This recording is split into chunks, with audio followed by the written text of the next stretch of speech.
All right, so welcome to the Pitching Research with Meaning for 3MT Job Market and Beyond. I'm Christina Quinn, the Director of CSU Right. And so this webinar is going to talk about the value of clear and concise communication in these formats. We'll talk a little bit about audiences and why connecting with your audience is important and how relationships matter. Even if you're just coming together for a short conversation and that's all you ever know of one another.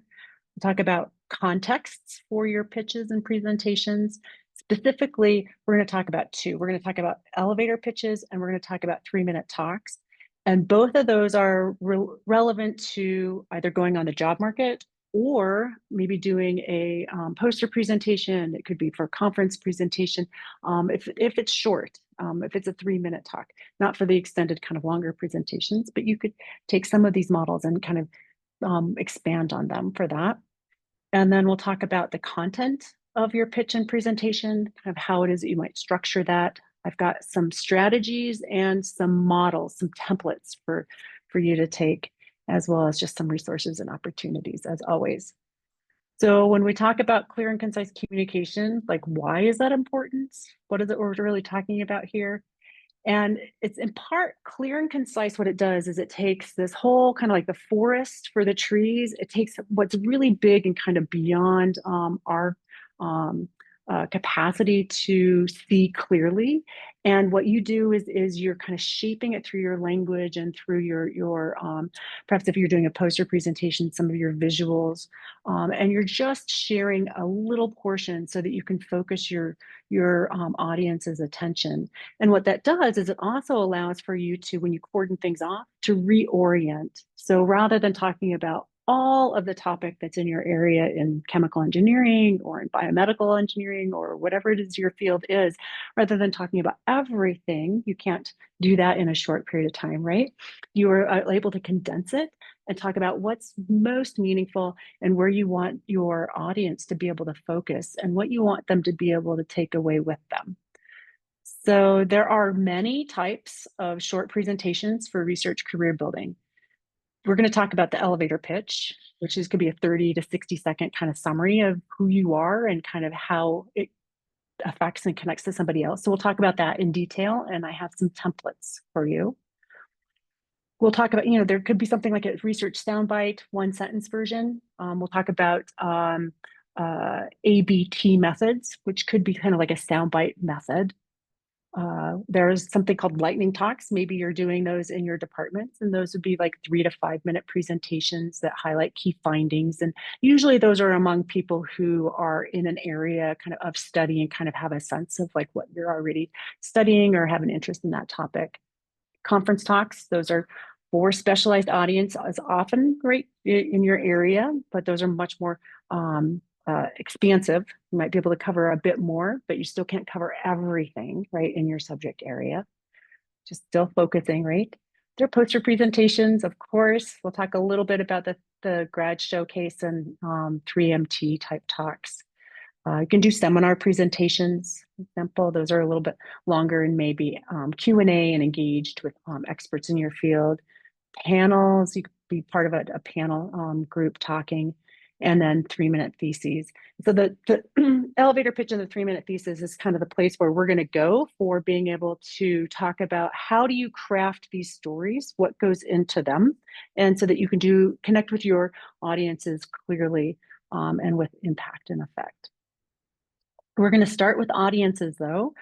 Interestingly enough, I know a lot of us want to start with our content and what's important.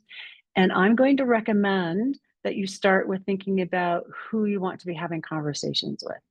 If you're going on the job market, right, you can be thinking about who are the people that you would be talking about at a particular university or in a particular industry setting or particular employer. You could be thinking about people that you would like to ask for letters of recommendation, for example. There are any number of ways that you can pitch your work when you're talking to folks and developing relationships with them. Think about networking, for example. And so there are many, many different types of audiences. I don't want us to think that there's only one or couple people who would be interested in our work. There are lots and lots of people who are interested in the work that you're doing. Some of them are experts and they're experts in the field, right? Or there may be a specialist like you perhaps, or maybe they're an expert, but they're not in your field exactly. And so you can think about those types of audiences and how you might interact with each one of them slightly differently. There are also non-expert audiences, and those for some of us wind up being pretty tricky. We'll talk about the curse of knowledge in a little bit, like what it is that we know and how do we explain what we know to someone who doesn't already understand kind of some of the basics. And so the question could be, how knowledgeable are they? Are they curious? Are they not curious? Maybe they're even resistant and or hostile. And I think about some of the work that's been done on science deniers and how important it is for us as researchers and scientists and those in higher education who want to reach out and connect across kind of these gaps of understanding. How do we reach out to people who actually have no interest in hearing what it is that we have to say? And I think for a lot of us, our impulse is to say, oh, we shouldn't connect. But ultimately, I'm going to argue that we should. And sometimes pitches, short, kind of concise, clear, directed conversation can really, really help. And then, is the person just interested? It could be that they're an administrator, that they're an employer, that they're an investor, but so they have maybe some interest in the topic, but they're not going to be experts in the field, and they're not going to be non-expert and kind of distanced perhaps from your project in a way. So you can think about any number of ways that audiences get shaped. We talk about oftentimes expert and non-expert as if they're just kind of two binaries. And I would say that within that, there's lots and lots of differences in how it is that we can engage with other folks and how pitches can be super useful for us. When we're thinking about audience, it's helpful for us to target and kind of know how we're going to bring certain elements of what we do to bear and kind of explain to them what's of value. So you have your intended audience. In our research, we're often writing to other experts who are like us, right? So we're writing to people who are like us, and that's usually our primary audience. But then there's also for conversation, that audience, again, as we just talked about, might vary significantly. And so you might be bumping into people who are not experts or people who are interested, but, decision makers, and you have to influence them in some way. So that would always be, your primary and intended audience can change depending on who they are, right? And then when you're thinking about communicating with them, just being aware of that difference. We'll talk a little bit more about that as well. You might have secondary audiences. This happens a lot if you're writing for readers, where you're writing maybe for an expert audience, but then there are people who are not experts who might be interested in the topic, who would be reading your work as well. And then sometimes the tertiary readers, those kind of third or fourth, or people that you just can't even imagine who would be reading your work, might be doing that. And I wonder, since I'm at the AI Ignite session at CSU right now, I'm thinking like, oh, maybe AI is one of those quote unquote readers, right? Of reading and pulling in your published work or information. You never know. But thinking about, as you're a communicator, focus on your first audience, that intended audience first, and generally folks can come along. So if you're writing, speaking to a non-expert or you're speaking to an expert, just be clear on who it is that you're your first intended audience. And then you can think about like, what are their interests? What do they want to get out of the conversation with you? Why should they care about the research and what it is that you are going to give them to take away from the topic? And then what do you want them to be able to do and tell others about your work? And I think this last one on what you want them to be able to tell others about your work is one of the best reasons I could see for arguing for clear and concise writing, clear and concise speech and communication, making sure that everything is just as simple and clear for your audience as possible. Maybe very complex what you're talking about, but if they can take it away and they can say, this was really interesting, and they can explain to someone else why your work was important, that is the impact that you have on them and the world, right? It kind of continues on in those kind of ripple effects. Some of the best advice that I've come across, it comes from Jay Sullivan, who writes for communications for lots of industry and business folks, but his book simply said Communicating Better at Work and Beyond. Wonderful resource. And so there's some resources, by the way, that I've scattered throughout this presentation to give you little nuggets. And he says, focus less on yourself and your own knowledge and more on the other person to help you with that communication. Particularly if you're looking at pitches, something that's short, right, and kind of concise and clear. You want to be able to focus on kind of what do they need to take away, and you can do that pretty quickly. In a larger presentation or conference presentation, a keynote talk or something along those lines, you're still focusing on what the audience needs to take away. It might just be expanded upon in time. But he says that the single most significant differentiator we can apply to our communication skills to improve our effectiveness is like focusing less on yourself, right? When we communicate, instead of thinking, what am I trying to convey? We should ask ourselves, why is he reading this email or attending this meeting? Or what does she hope to get out of this presentation? If you're giving a presentation to a large group, you don't have to feel like you have to mind read everyone in the audience, but you can just get a general sense of what you understand that the audience would want to take away and keep it there. That kind of is through line to the intended audience. I love Alan Alda's kind of, if I understood you, would I have this look on my face? And I don't know if you've ever been having a conversation with someone where you realize that they're kind of looking at you like, what? And if you have an audience like that of more than one, you know that it's just a reflection back to you that there's something that's not clear and you can clarify it, work on clarifying, or ask them, how it is that you might be able to help them understand. Just a key reminder from Alan Alda's book is that, your audience is also self-interested. They are actually impatient. They want to have meaning. They want to have value added. And in some cases, they actually even want to participate, depending on how active they are. And the ways that we do that is through language and story and presence. So a number of the things that we're going to be talking about, we'll focus on the language and story and presence. The challenge that we run into and why we might have confused looks on our faces listening to folks who are highly knowledgeable in their field, but maybe not addressing the audience in a way that the audience can understand, is that knowledge is highly structured.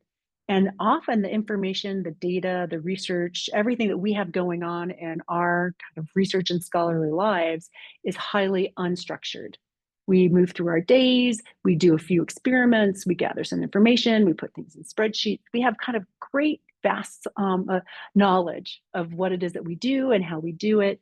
And yet, all of those ideas, those facts, that data, that evidence, that information, all of that needs to be structured in a way that the audience, the reader, can take away. And so ultimately, just remembering that your audience needs some structure to be able to hold on to what it is that you're giving them is super helpful. Without it, it could be the curse of knowledge. This is not original to Steven Pinker, but he writes about it in his book on sense of style. And he talks about specifically cognitive bias and where we assume that readers or our audience, someone we might be talking with, actually knows what we don't. And I think it's a great kindness to others to just ask them, what do they know, right? How much do you understand about this? And so you can then gauge and connect with them. So if you can figure out how to connect with your audience on a level where they understand, and you can give them maybe certain types of metaphors or explanations, definitions that help them understand some of the key things that you're talking about, be very helpful. In that, by giving them that guidance, you're able then to make a connection, right? You connect with your reader and your audience, because when you know a lot about a topic, says Steven Pinker, it can be difficult to write about it or to speak about it in a way that makes sense to the layperson. In order to write about your professional specialty, for example, you need to avoid using jargon, abstractions, and put yourself in the reader and try asking someone from the intended audience to read it. I'm going to recommend highly, with all of the strategies and information that I give you today, that you practice. Find someone where you can even practice in a bathroom and in the mirror, right? If you're doing a short elevator pitch, but you can get a sense of like how it is that you sound. You get some feedback if you have somebody else there to reflect back to you what it is that they're understanding that you have told them. That's a little bit different than you and your own reflection. But it's Also, good to remember that your audience is interested, curious, and wishes to understand. Particularly if they're attending at a conference, they're really looking to understand what it is that the work that you've done. And they want to be able to see that kind of concentrated world through your eyes and through your words. Let's talk about some of the contexts and types for these kind of quick pitch or um, conversations and topics. Ultimately, there's many ways to engage in many pitches. And so you're going to be able to find your own way. Here are some of the basic elements of a pitch. There's a hook or kind of grab. There's some context. There's some contribution and impact. We'll talk about what those are. And then I put together, there's a template here that you can just kind of plug in, and it gives you kind of a quick pitch structure. And there are 3 different templates that I'll give you that have these kind of structures to them that are helpful. The hook is, why this matters. What's the value? We'll talk. Simon Sinek calls it the golden circle. Like, what's the golden circle? But what you do is that kind of bigger context, background, what the contribution is and why it's valuable, and that impact of who benefits very specifically. And if you're working in a highly abstracted area of research, maybe theoretical mathematics, or there's sometimes it's hard to see who benefits and how. So you have to kind of really think about, like, what are the long-term connections to this? And if you can make those and bridge it to something that would matter to your audience member, for example, that can be really, really helpful for them to understand what the benefit is. If it's really a highly specialized group, it's okay to say this benefits this very specific area that's going to have this other broad impact. So you just kind of lay it out so that people can see what the impact of something quite abstracted or specialized could be, even if they don't have a reference point for it. And the template is, I study blank because whatever the problem is that you're trying to solve, whatever you're interested in, what it is that your work does, right? Are there findings? Are there things that you're building on, right? Which helps, right? Whoever the people are, perhaps, that you're talking to. And then you can talk about the impact and understand that impact. So this is a quick little template, but if you can put in all of those pieces, chances are you could go and talk with someone, quote unquote, in the elevator, right? We'll talk about elevator pitches in a moment. So think about brief kind of 30 seconds, like when you have someone who you just bumped into at a conference, then you know that you don't have infinite time with them. You have a short period where people are going to be moving through and kind of having quick interactions with one another. Think about elevator pitches as a quick way of introducing yourself, getting across a kind of key point, and then making just a connection with them, right? And so I give you a little sample here, again, another little template. But one of the ways that you can create something like an elevator pitch that is longer than a sentence, or 2, that it gives you some sort of context and orientation to another person, right? Because that's what you're doing, is you're engaging with someone. And you start with, who are they? Are they someone who's an expert in your field, right? Are they someone who super knowledgeable, right? Here I give an example of, like, hi, I'm so-and-so. Are you Dr. So-and-so? I thought so. I heard your keynote last year at whatever conference. It gives some context, right, for your relationship with this person. It helped me understand something new, right? Your work had an impact on me. So who you are is already in connection with me. Thank you so much, right, for your contribution. So you've already got a connection there. And I would recommend paying attention to that audience, again, that person, because when we talk about audience, it's quite abstracted itself, right? But when we're talking about who are you having a conversation with, you're having a conversation with a person in an elevator, or maybe standing next to, the lunch line. Then who are you, right? So you are a researcher from CSU, you are a scholar in whatever. And then what is it that you do, and both of you, right, that's meaningful, right, to both of you? So thinking about your research or scholarship and making those connections. So this is what I've done, and this aligns with your work. This is how it's connected. And so I think this kind of model is great for you to be able to practice with different types of people, because it helps you just connect with a non-expert, right? Hi, how are you? You could do it with us with 5-year-olds, right? Like, oh, how are you? Like, even your tone of voice is going to change a little bit, but it's super useful. And then, think about like what you want that person to take away from having an encounter with you. More and more, increasingly, at least, convinced that scholars need to be reaching across divides and having conversations with people who think differently, who might not be invested in scientific progress or higher education ideals, or some of the places where we see a lot of pushback right now. You could see it with science deniers, for example, anti-vaccination, climate change deniers, any number of kind of places where science gets ignored or kind of pushed back, or research is questioned in ways. And it's really important for us to be able to consider, what do these people have in common with us? What do they want to take away? What do we have in common for both of us? And what do we want them to understand?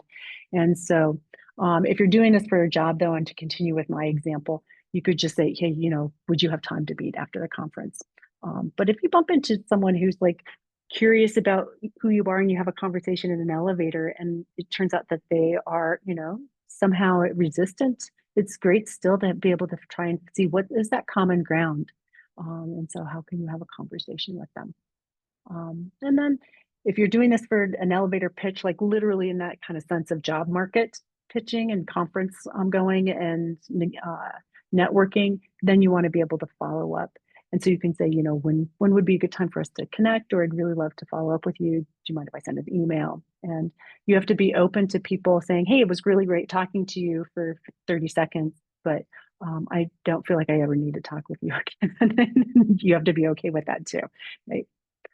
So let's talk about some of the content that you put in pitches and short talks, things that kind of gets to the clarity and to the concision of what you're putting together. As I mentioned, starting with why, Simon Sinek has the golden circle. I'm actually not going to show the video right now, but I highly recommend that if you're not familiar with Simon Sinek's Start With Why talk, he has a TED talk. It's super quick and easy. He talks largely about marketing, and he brings forward the example of Apple as a way for us to understand how Apple shifts their own marketing to be able to talk about what they do and how they add value. And when we talk about pitches, we're often talking about a kind of a sales quality, making an argument so that people understand what it is that you're both saying, but then also the value. And if you're going to get people to quote unquote buy into the value of the work that you do, there's an element of kind of sales quality. Sometimes I hear it in grantsmanship, or when people are talking about grant writing, about being able to sell your work or sell your ideas. And it's not really sell in the same kind of way, in transactional like business way, but there's an element to that. And so I highly recommend Simon Sinek's Start With Why.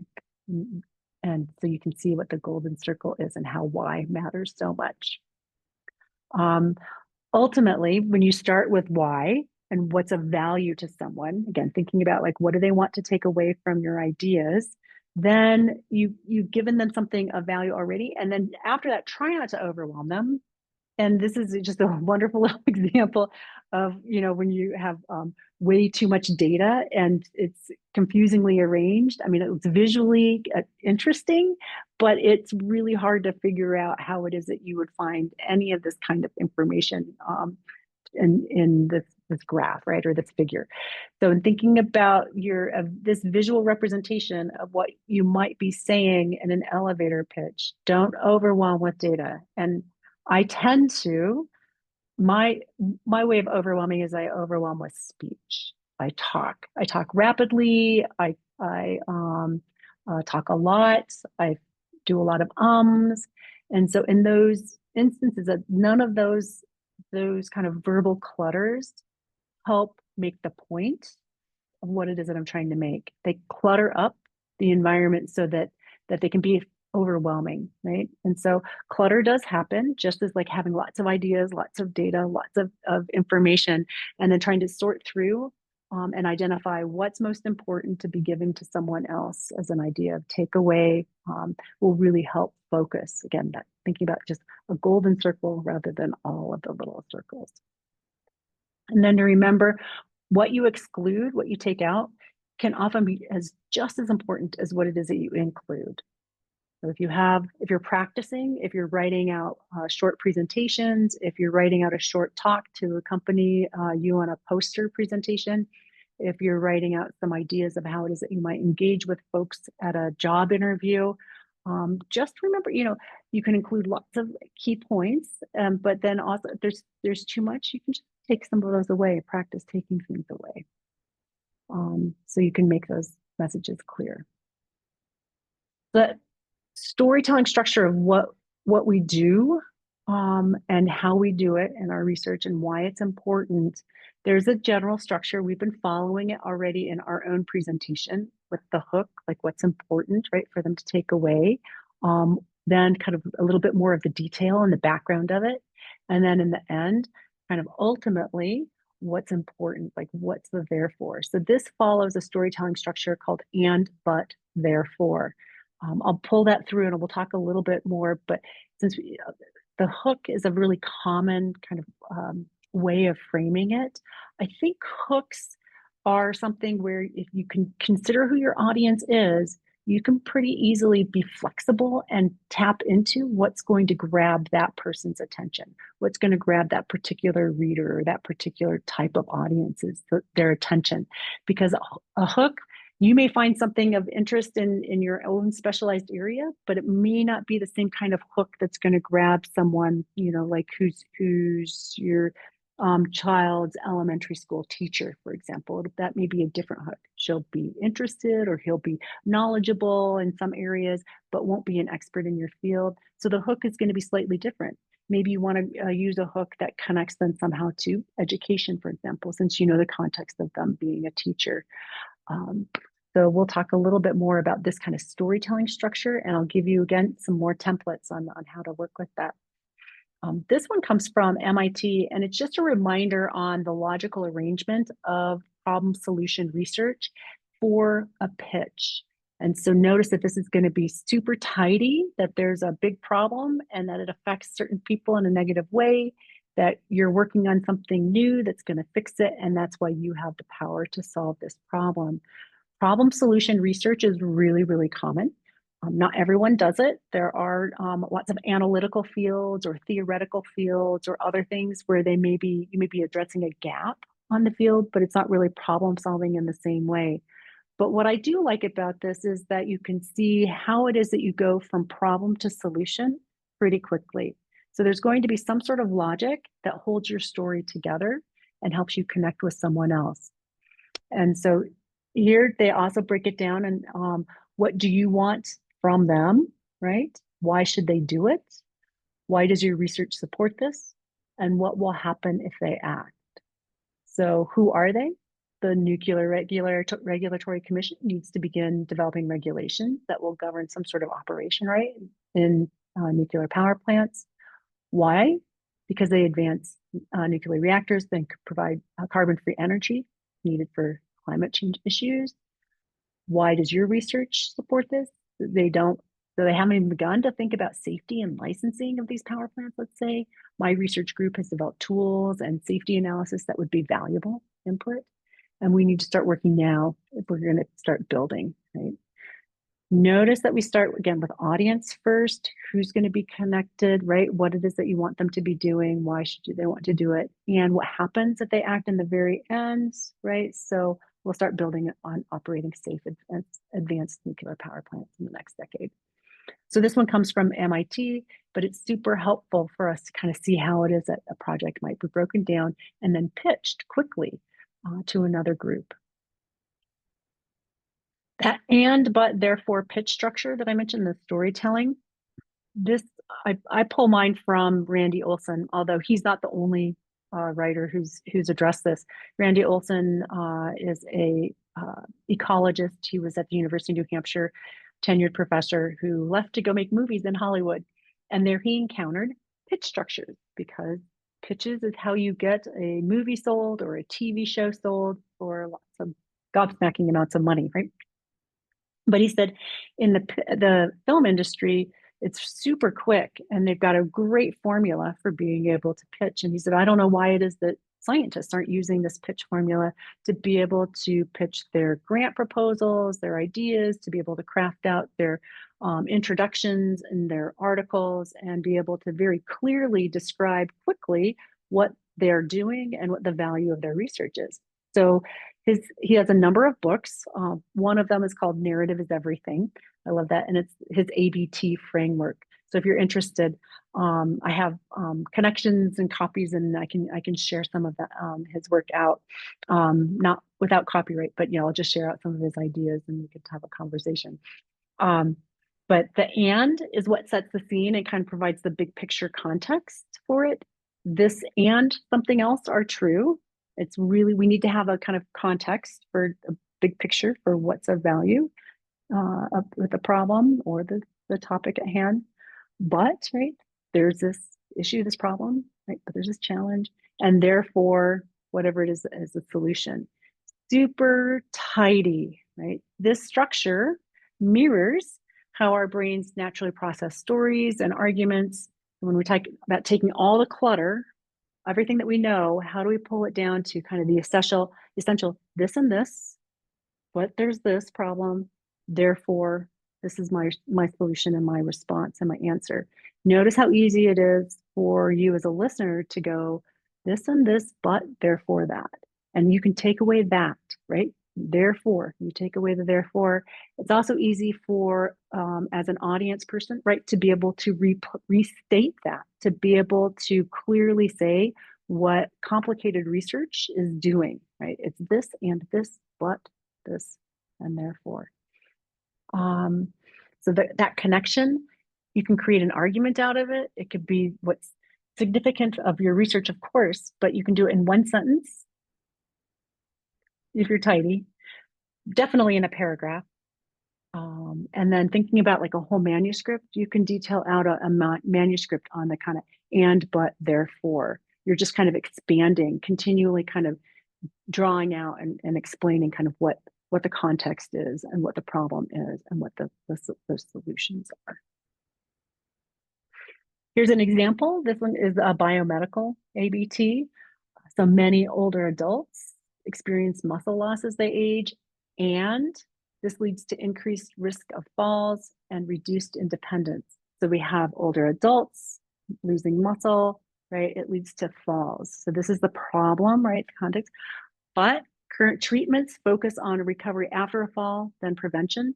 This is the biomedical problem, right? So we've got this larger context of folks who are experiencing injury, but the problem, real problem, notice how it goes very specific into something that is now a specialized topic and issue of the medical profession. So we go from bigger picture context, then into something that's specialized, right?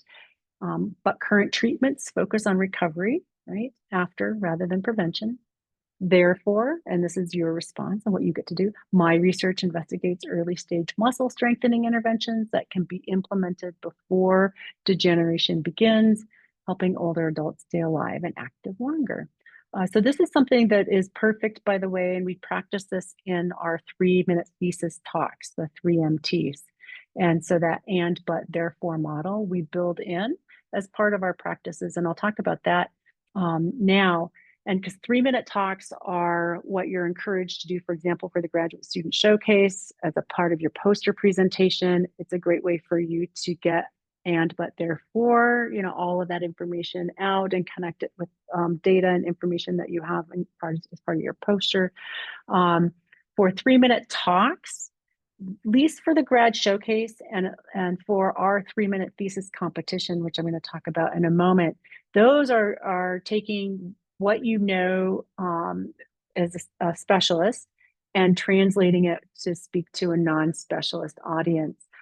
Sometimes the poster presentation, though, they're still structured. The data is still, for specialists. And so then you have to translate and you have to explain. In 3-minute thesis talks, if we're doing it by the rules, there's only one slide, there's no props and no animations to be able to help you with that. As I mentioned in the grad show, they encourage you to do a 3-minute talk. And so you do get judged based on the quality of your explanation and of your presentation and your talk. In 3-minute thesis competitions, though, there are regional, national, and international competitions where people have one slide and do the talks. It's pretty remarkable. I'll just blow by, kind of give you a quick reference for that. And here, just as a reminder, there's some on this type of pitch, there's a competition associated with it. And so there's some strict rules. But what I like about the judging criteria in these rules is that it really does force you to kind of consider, again, the kind of nature of a pitch and nature of kind of quick interactions with others about your research. And they're looking at, do you provide a clear background and significance to the questions that, your research? Do you clearly describe what your strategy and findings are? Do you clearly describe your conclusions and outcomes and the impact? And then when you engage, is it clear in your presentation of that information, the language? Is it appropriate for a non-specialist audience? Do you kind of take us and guide us through those ideas instead of assuming with the curse of knowledge that we just automatically will understand what some of these specialized terms are? Using the PowerPoint slide, right, is well defined and it enhances what you're talking about rather than standing in for what you're talking about. And that you, as a presenter, and convey enthusiasm for the research. And one of the things that I like about the 3MT kind of model is that not encouraging you to be able to connect with others in the audience. It reminds us that it's helpful if we're enthusiastic about what we're learning, what we're sharing, why we're connecting with other folks. I think the pressures of research can be so great sometimes that it's very easy for us to become quite serious and to forget how excited we are, and that people respond to that excitement. People respond to us sharing information that's really helpful for them.